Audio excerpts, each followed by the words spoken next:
गरीबदास साहिब ने कहा है कि तत्व भेद कोई ना कह रे झूम करा, ये पैसे ऊपर नाच सुनो रे झूम करा। अब तत्व भेद कोई ना कहे, फिर कहते हैं कोटों मध्य कोई नहीं रे झूम करा, अरबों में कोई गर्क सुनो रे झूम करा। अब अरबों में कहते करोड़ों में संतों में नहीं मिलेगा आपको इस तत्व ज्ञान से पूर्ण परिचित, पूर्ण ज्ञान के साथ साथ पूर्ण विधि परमात्मा पाने की। ये गर्क बोलते हैं उसको, गर्क माने पूर्ण रूप से परिपूर्ण। अरबों में, अरब संतों में कोई संत मिलेगा आपको जो गर्क होगा, हर विधि से ज्ञान भी परिपूर्ण होगा, उसका समाधान भी परिपूर्ण होगा। अब जैसे अरब संतों में लिखा, अरब संतों में, अरब गुरुओं में कोई एक परम संत मिलेगा, तत्वदर्शी संत गर्क मिलेगा, यानी पूर्ण परिचित मिलेगा। अब एक गांव में अगर 20,000 आबादी है, उसमें जनसंख्या है, तो 5,000 गुरु पाएंगे। 5,000 गुरु, 5,000 गुरु कैसे होंगे? किसी के लड़के का कोई तकलीफ होगी तो सास तो बतावेगी बारलिया की दर्दे, बारली देवी बारलिया की ऐसे 100 रुपया रख दे। पड़ोसन आओगी नो के थर भी इसकी भीतर लिया की दर्दे। कोई बताओगी चौराहे की रख दे। कोई कहेगा तुम्हारे श्याम जी की पूजा है उसकी बोल दे। ऐसे उस बच्चे के लिए सुरक्षा, उसकी संकट मोक्ष के लिए मनमाने को 20 विधि बताने वाली आ जाए, नारी नारी बुढ़िया, ये सारे गुरु हो गए। तो ऐसे एक गांव में 5,000 गुरु तो कम से कम है। तो ऐसे कहते हैं। फिर कोई हनुमान जी की विधि बताने वाला, कोई श्री राम जी की विधि बताने वाला, कोई श्री कृष्ण जी की, कोई शिव जी की ही, और कोई भैरव भूत के जंतर मंत्र बताने वाले की गिनती को नहीं। तो ऐसे बताया कि करोड़ों में कोई है नहीं रे झुमकरा। कोई ब्रह्मा विष्णु महेश तक की पूजा बताता है, कोई ब्रह्म तक की बताता, आगे को जानता ही नहीं। ब्रह्म तक आगे तक किसी की बुद्धि है ही नहीं। तो यहां बताया है कि अरबों में कोई गर्क सुनो रे झुमकरा, अरब संतों में, अरब गुरुओं में कोई एक तत्वदर्शी संत अर्थात पूर्ण गुरु, जगत गुरु मिलेगा। वो गर्क परिपूर्ण होगा, ज्ञान भी पूरा होगा और उसका समाधान भी पूरा होगा। अब जैसे कबीर साहब की वाणी को कबीर पंथी लोग बहुत पढ़ते हैं और पूरा आश्रय रखते हैं, लेकिन परमात्मा के पाने की विधि को नहीं, वो तरीका उनके पास नहीं है, वो समझ नहीं सके। तो उस ज्ञान से भी, वो ज्ञान भी व्यर्थ है, ज्ञान भी व्यर्थ है जब तक समाधान नहीं है।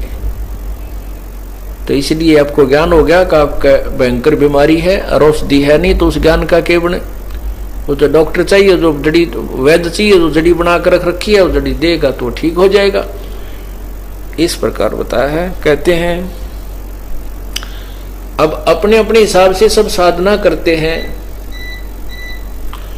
कोई कुछ कर रहा है, लेकिन वो परमात्मा की पूजा ही कर रहे हैं। ब्रह्मा विष्णु महेश भी ट्राई कर रहे हैं परमात्मा के ढूंढने की, पूर्ण परमात्मा की, लेकिन समाधि लगाते हैं, हठ योग करते हैं, जो शास्त्र विरुद्ध साधना है।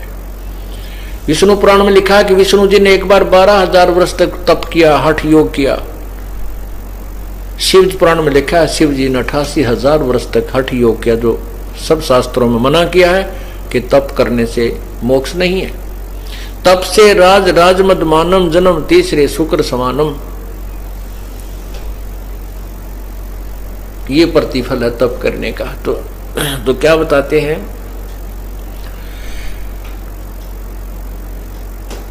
जप तप तीर्थ थोथरे जाकी क्या आशा, भाई कोट यज्ञ पुण्य दान से कट, जम कटे नहीं फांसा। जप तप तीर्थ थोथरे, जप तप जो आन उपासना के, जो गलत मंत्रों के जप, जैसे गायत्री जाप करा करते, ओम भूर्भुवः स्वः तत्सवितुर्वरेण्यं भर्गो देवो, मंडेरा करते थे। कहते हैं ये जप और ये तप जो शास्त्र जो साधना है, और तीर्थ आदि पर जाना ये थोथरे हैं, यूजलेस है, इनका कोई लाभ नहीं है। जब तप तीर्थ थोथरे जाकी क्या आशा, और भाई कोटि यज्ञ पुण्य दान से जम कटे नहीं फांसा। करोड़ों यज्ञ कर ले और कितना पुण्य कर ले, कहते हैं इससे काल का जाल नहीं, काल की फांसी नहीं कटेगी, यम फांसा, यम की फांसी नहीं कटेगी, जन्म मृत्यु का जो बंधन है ये नहीं कटेगा। क्या बताते हैं उसके बारे में, यहां देन वालेन है ये मिटे नहीं झगड़ा। कहते यहां दान कर दिया, कहीं पुण्य दान तुमने कर दिए और उसका स्वर्ग में फल ले लिया, ये मिटे नहीं झगड़ा। ये सारी उम्र का झंझट हो गया, असंख्य जन्मों का झंझट हो गया, असंख्य जन्मों का। यहां देन वालेन है ये मिटे नहीं झगड़ा,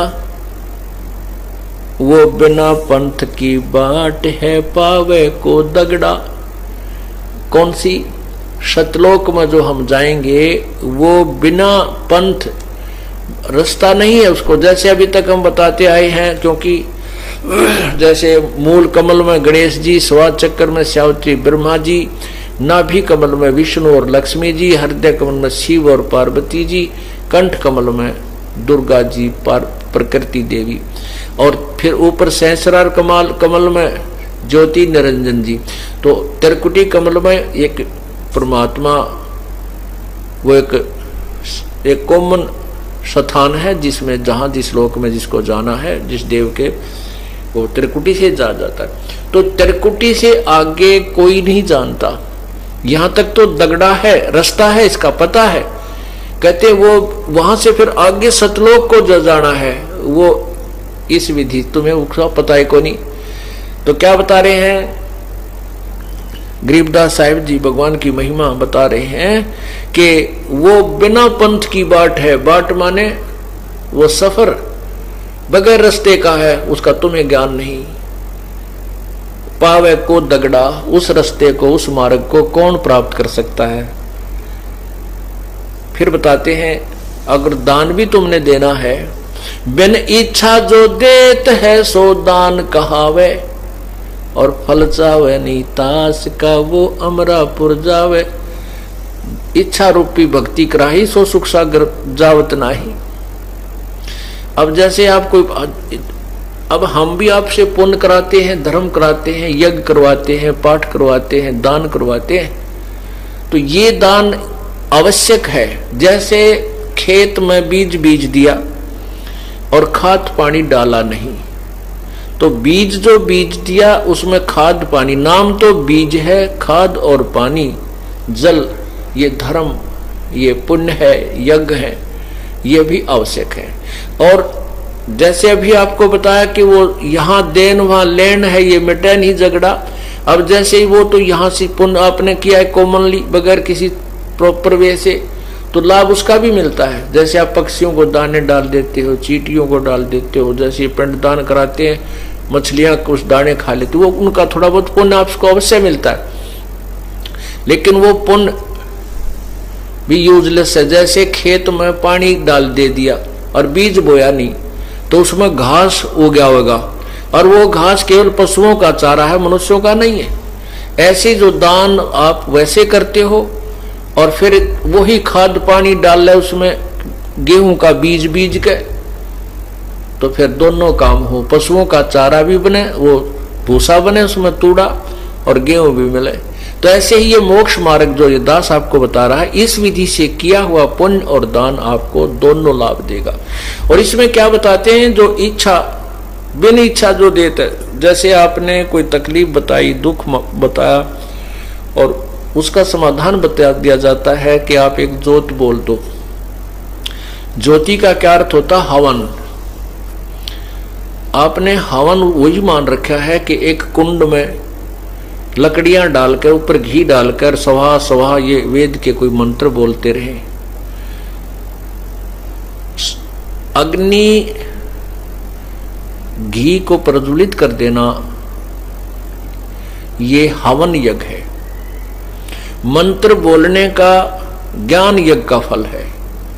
अब ये केवल मंत्र बोल दिए और हवन कर दिया, ये केवल एक हवन यज्ञ और ज्ञान यज्ञ का फल आपको मिला। तो इन दोनों से काम नहीं चलेगा। तो जैसे हम आपको हम ज्योति जलाते हैं, एक रुई की बाती बनाकर और उसको खड़ा लगाते हैं, इसको अमर ज्योत बोलते हैं, और उससे हम घी उससे सभा करते हैं, जलाते हैं, तो वो हवन हो जाता है। वो हवन यज्ञ का लाभ आपको प्राप्त कराते हैं। तो उससे क्या होता है कि आपने जो तकलीफ आपको होगी, आपके पुण्य नहीं है, तो वो हवन जो यज्ञ आपने किया उसका प्रतिफल आपको भगवान देता है। और जो आपका काम उस हवन यज्ञ के कारण होना था वो हो जाता है और आपका दान बराबर हो गया। और आप बिन इच्छा से देते हो उसका ठीक है, क्योंकि प्रारंभ में आपने ये भी करना होगा ताकि आप तब तक आपकी भक्ति ज्यादा बन जाए और परमात्मा आपको सहयोग और देने लग जाए। सर्वप्रथम तो प्रभु आपको अपने कोटे से, कबीर परमात्मा अपने कोटे से आपको सुख देता है। फिर आपको विधि बताई जाती है, आप ऐसे कीजिए, ऐसे कीजिए। जैसे सरकार ग्रांट देती है, सब्सिडी दे देती है।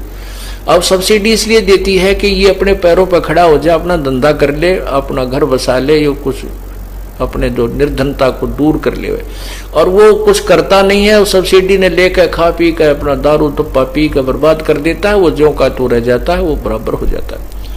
इसी प्रकार परमात्मा पहले आपको अपने कोटे से सुख देता है, सब्सिडी देता है कि अब तू लालच देता है कि तू भक्ति कर ले, तुझे सुख मिलेगा। फिर आपको बताता है कि ऐसे कर ले, ऐसे कर ले, तो खुद मेहनत कर, नाम जाप कर, सेवा कर, सिमरन कर, तो साहूकार बन जाएगा। तो यहाँ तो जो दान आप किसी इच्छा के लिए बोलते हो, मैं जोत बोलता हूं, मैं पाठ बोलता हूं, वो पाठ जिस उद्देश्य से बोला वो काम कर देगा आपका, लेकिन दान बराबर हो गया, समाप्त हुआ। और आप उसके साथ साथ एक आध दान, एक आध पाठ, हवन, ज्योति बगैर इच्छा के भी कराइए, प्रारंभ कीजिए, उसका प्रतिफल मत मांगिए, तो वो आपको दोनों लाभ देगा। आपके वो काम भी ठीक करेगा जो उस हवन के लेवल का है और पाठ के लेवल का है, और साथ में उसका अन्य फल और भी मिलेगा। यह समाप्त नहीं होगा, वो आपके गुड अकाउंट में भी लिखा जाएगा। और जो आपने किसी उद्देश्य पूर्ति के लिए क्या, वो बराबर हो जाएगा, खत्म हो जाएगा। इस प्रकार इस ज्ञान को समझना है। क्या बताते हैं? बिन इच्छा जो देत है सो दान कहावे, और फल बाँचे नहीं तास का अमरापुर जावे। तो वो जो पुण्य आपने बगैर इच्छा के जो दान किया है, पाठ करवाए हैं, उसको वो आपको दोनों लाभ देगा। जो पाठ के लेवल का लाभ वो तो देगा ही देगा, और साथ में अमरलोक में जाने में सहयोग देगा। भक्ति में भी आपका उसका कुछ क्रेडिट जोड़ दिया जाएगा, अर्थात परलोक के लिए भी वो सेव रह जाएगा, बच जाएगा।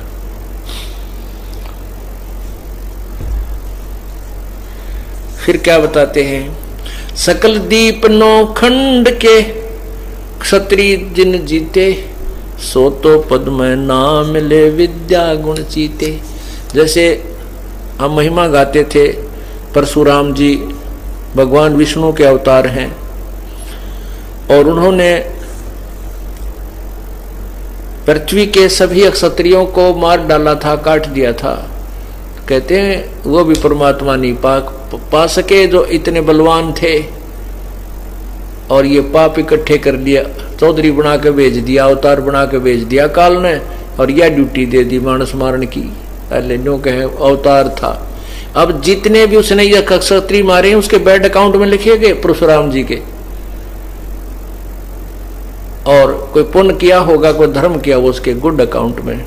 और जब वो 84 लाख योनियों में आएगा ये परशुराम जी, वो जितने भी जीव इसने मारे, इसके कितने कीड़े पड़ेंगे, कुत्ता बनेगा शर्मक, कीड़े जख्म हो जाएगा, कीड़े पड़ेंगे, इसको खाओगे नोच नोच कर। ऐसी दुर्गति ये काल हम इनकी कर रहा है। तो यहाँ क्या कहते हैं कि सकल दीप नौखंड के अक्षत्रिय जिन जीते, सो तो पद में ना मिले विद्या गण जीते। वो भी इस यथार्थ ज्ञान को, पूर्ण भक्ति को नहीं प्राप्त कर सके, और उसकी प्रभुताएं बहुत गाई जाती है, बड़े ये थे वो थे।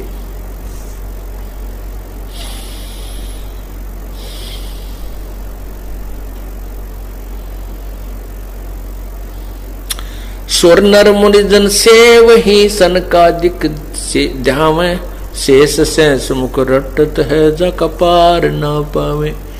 अब शेष नाग के 1000 मुख बताते हैं और एक मुख में 2 जीभ। कहते हैं वो भी भगवान रट रहा है, उसी परमात्मा को पाने की चेष्टा कर रहा है।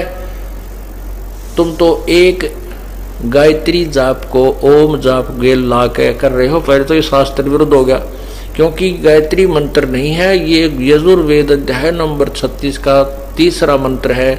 इसके साथ वो मंत्र लगाना ही कति नालायकी है। जैसे मोटर गाड़ी की या मोटरसाइकिल के पिस्टन के साथ कोई नट वेल्ड कर दे और अपनी प्रभुता दिखावा कि ये नट बहुत बड़ी, अब ये पिस्टन और ज्यादा कारीगर हो गया, बढ़िया हो गया, कामयाब हो गया, उसने तो उसका नाश कर दिया, व्यर्थ कर दिया वो पिस्टन। उसके साथ नट जोड़ के वो तो कंपनी ने पहले ही स्पेसिफाइड बना रखा था। परमात्मा ने यजुर्वेद के 36वें अध्याय के 3रे मंत्र में यो मंत्र लिखा हुआ है और प्रभु का बोला हुआ, इसके साथ कोई छेड़छाड़ करनी मूर्खता की बात होती है, उससे लाभ नहीं हानि हो सकती है। तो ये गायत्री जाप को हम करते थे तो कोई लाभ नहीं होता था। कोई का मतलब है जो चाहिए वो नहीं होता था, केवल ज्ञान यज्ञ का लाभ वो भी आंशिक होता है। तो इससे हम मोक्ष मानते थे। ऐसे ही कहते हैं, इस तुम जैसे शेष नाग 1000 फनों से ये क्रियाएं कर रहा है, उसको भी नहीं मिला। आप तो एक मुंह से 1 लाख जाप कर लिए कि हफ्ते 10 दिन में, और वो तो एक दिन में एक ही बार में 1000 जाप करे है। 10 जाप 10 बार में उसके 1 लाख जाप हो गए, और उसको भी नहीं मिला वो परमात्मा इस विधि से। और ये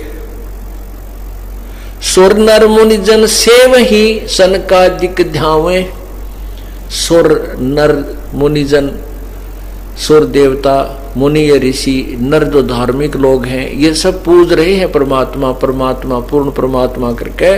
और सनकादिक ये संत कुमार आदि जो ब्रह्मा जी के 4 पुत्र हैं जो बालावस्था में रहते हैं, कहते ये भी ध्यान लगाओ पूर्ण परमात्मा के ही भक्ति के लिए। लेकिन कहते हैं हम पूर्ण परमात्मा की भक्ति करें, लेकिन विधि गलत होने से उनको भी कुछ भी हासिल नहीं हुआ, प्रभु प्राप्ति नहीं हुई। ब्रह्मा विष्णु महेश रे देवा दरबारी, शंख योग कल्प युग हो गए जाकी खुली ना तारी। ब्रह्मा विष्णु महेश जैसे भी उसी के दरबारी यानी नौकर हैं। ब्रह्मा विष्णु महेश रे देवा दरबारी, शंख कल्प युग हो गए जाकी खुली ना तारी। कि उसका अभी तक ज्ञान किसी को नहीं हुआ है, परमात्मा स्वयं ही आकर अपना ज्ञान बताता है। सर्वकला संपूर्ण है सब पीरन का पीर, अंतलोक में गाज है जाका नाम कबीर। सर्वकला संपूर्ण है वो सब पीरन का पीर, अंतलोक में गाज है जाका नाम कबीर। शंख परलय शंख असंख रे पलमा ही बिहानी, गरीबदास निज नाम की महिमा हम जानी। कि निज नाम माने यथार्थ नाम, सत्य नाम, सच्चा नाम की महिमा हमने जानी, उससे हम परिचित हुए। वो कौन सा नाम है? सत्य नाम, निज नाम। सुख के सागर राम है दुख मोचन होई। अब यहां राम शब्द जो है, जैसे आपने भी पढ़ा कि तत्कहण को राम है दूजा नहीं देवा। अब यहां कह रहे हैं दूसरे शब्द में कि सुख के सागर राम है दुख मोचन होई, और पत्थर पानी प्रतिमा से तेरा नहीं कोई। अब सुख के सागर राम है। अब हम पहले हमारी बुद्धि, जब हमें ज्ञान नहीं था, तत्व ज्ञान नहीं था, तो हम जब भी राम शब्द कोई मुख से उच्चारण करते थे तो हमारा श्री रामचंद्र जी, दशरथ पुत्र श्री रामचंद्र जी विष्णु अवतार के ऊपर हमारी सुई चली जाती थी बुद्धि की, और हम उन्हीं को सुप्रीम पावर मान लेते थे। जहां भी राम का नाम जपो भाई, तो हम उसी राम को फाइनल गॉड मानते थे, सुप्रीम गॉड मानते थे। अब यहां क्या बता रहे हैं कि सुख के सागर राम है, दुख मोचन होई। दुख मोचन माने संकट मोचन, जैसे दुख मोचन, वही हमारे संकटों का निवारण करने वाले राम, अर्थात और तो कोई देव है ही नहीं जिसको हम राम संज्ञा में लें, जिसको हम परमात्मा की संज्ञा में लें। तो अब हमारा जो तत्व ज्ञान से निर्णय हो गया है, स्पष्ट हो गया है, ये तो कंसेप्ट ही क्लियर हो गया है कि कबीर ही गॉड है, वही पूर्ण परमात्मा है, उसी की भक्ति से पूर्ण मोक्ष है। तो उसके विषय में बता रहे हैं कि सुख के सागर राम है, दुख मोचन होई, और पत्थर पानी प्रतिमा से कोई तेरा नहीं कोई। पत्थर की मूर्ति प्रतिमा बना के किसी गंगा जमुना आदि में स्नान करने से, तीर्थ में नहाने से कोई पार नहीं हुआ आज तक। जैसा कि आपने सुबह के सत्संग में सुना था कि भगवान श्री कृष्ण ने स्वयं यादवों को, सभी यादवों को कहा था कि आप जाइए और जमुना में स्नान कीजिए, तुम्हारा दुर्वासा का दिया हुआ श्राप नष्ट हो जाएगा जमुना स्नान करने से। लेकिन नहीं हुआ, सभी के सभी उस श्रापवश लड़के मर गए। अर्थात परमात्मा श्री कृष्ण जी द्वारा बताया गया समाधान व्यर्थ था कि जमुना में नहाने से तुम्हारा श्राप नष्ट हो जाएगा। वो समाधान सही नहीं था। इसी प्रकार गरीबदास जी परमात्मा कबीर साहिब की महिमा बताते हुए और ज्ञान को यथार्थ निर्णय तरीके से बताते हुए कह रहे हैं कि पत्थर पानी प्रतिमा से तेरा नहीं कोई। फिर क्या बताते हैं, नारद मुनि धरु को मिले जिन नाम सुनाया, और कल्प युग हो गए फिर अभी गर्भ नहीं आया। अब कहते हैं कि जैसे ध्रुव जी को नारद मुनि मिले थे तो उन्होंने उसको नाम बताया था कि नाम जप, तो उन्होंने, ध्रुव जी ने नाम जपा, तो वो एक कल्प युग तक, एक कल्प में 1008 युग होते हैं, चतुर्युग। तब तक यानी ब्रह्मा के एक दिन तक ध्रुव जी स्वर्ग में, महास्वर्ग में रहेंगे। उनको अलग से स्थान बनाकर दे रखा। फिर वो अपने पुण्य समाप्त होने के पश्चात 84 लाख योनियों में फिर से आएंगे। तो यहाँ क्या बताते हैं कि यदि तुमने थोड़ा बहुत लाभ भी लेना है तो भी उस नाम के, जो यहाँ का मंत्र है ब्रह्म का, इसी का सहारा लेकर के कुछ राहत प्राप्त कर सकते हो। तो और ये पत्थर पानी में जो मूर्ति आदि बनाकर तुम केवल इसी पूजा पर आधारित हो, इससे तो आपको कोई लाभ नहीं होगा। फिर क्या बताते हैं, प्रहलाद भक्त परवान है धुन गर्भ लगाई, कबीर पुरुष की बंदगी रोशन भई भाई। अब कहते हैं प्रहलाद ने भी गर्भ में ही परमात्मा का ध्यान प्रारंभ कर दिया था, क्योंकि ये पुण्य आत्मा कई जन्म जन्मांतर से भक्ति करते हुए आ रहे थे।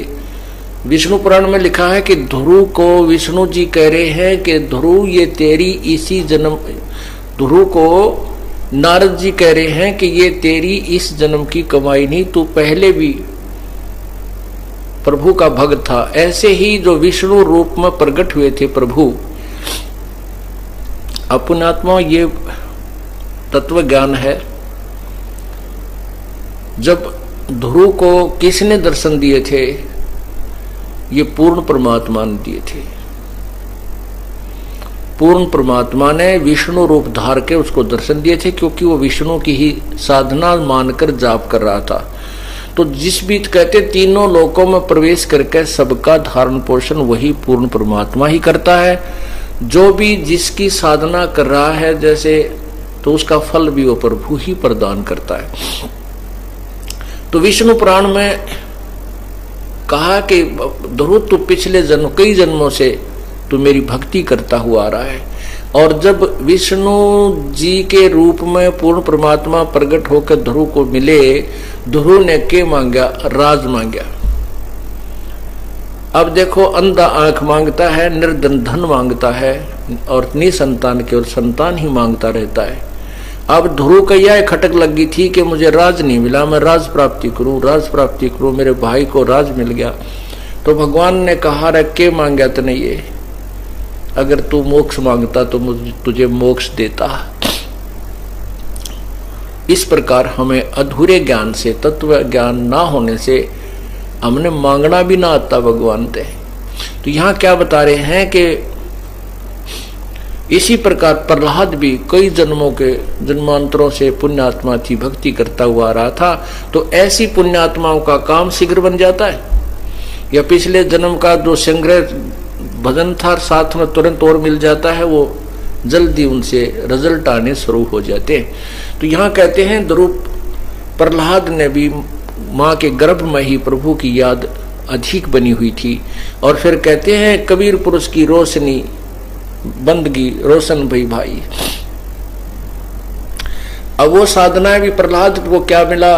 राज्य मिला। प्रहलाद को क्या मिला? स्वर्ग का राज्य मिला। और स्वर्ग का राज्य समाप्त होने के बाद फिर 83 लाख योनियां मिली, यही फल उनको मिला। ले कहते हैं कबीर पुरुष की बंदगी अब रोशन हुई भाई। हाय हाय, उस पूर्ण परमात्मा की साधना अब प्रकट होगी, प्रकाशित होगी, अब ये रोशन हो गई है। उस कबीर परमात्मा की भक्ति करने से मोक्ष होगा। अब कैसे साधना करनी चाहिए परमात्मा की? पूरी श्रद्धा से परमात्मा की भक्ति करनी चाहिए। कोई भी हम पुण्य दान करते हैं उसमें भी हमारी श्रद्धा अटूट होनी चाहिए।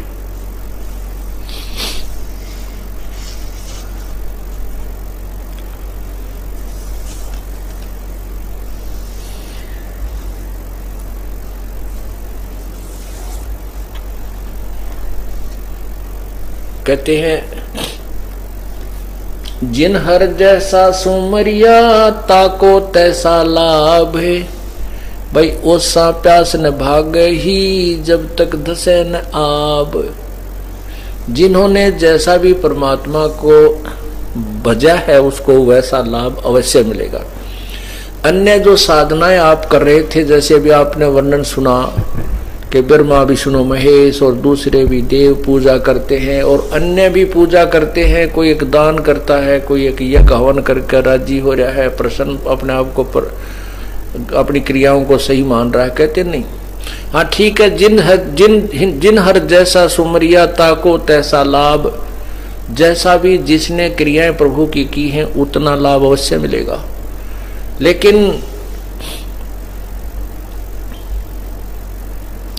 ओसा प्यास न भाग ही, ओस चाटने से प्यास नहीं बुझ सकती। जब लग धसे नहीं आब, जब तक गट गट 2 गिलास 3 गिलास पानी नहीं पी ले प्यासा व्यक्ति, प्यास नहीं बुझ सकती ओस चाटने से। तो अन्य जो क्रियाएं हम करा करते, मंगलवार ने 1.25 किलो ना 1.25 रुपये का प्रसाद बूंदी लाया करते, वह बैठ देते, वो ओस चाटा करते। और यहाँ तक भी ब्रह्मा विष्णु महेश की पूजा, ब्रह्म तक की पूजा, परब्रह्म तक की पूजा भी पूर्ण मोक्षदायक नहीं है। कहते हैं यहाँ लेन वहाँ देन है, ये मिटे नहीं झगड़ा, वो बिना पंथ की बाट है पावे को दगड़ा। उस पूर्ण परमात्मा की साधना से हमें लाभ होगा।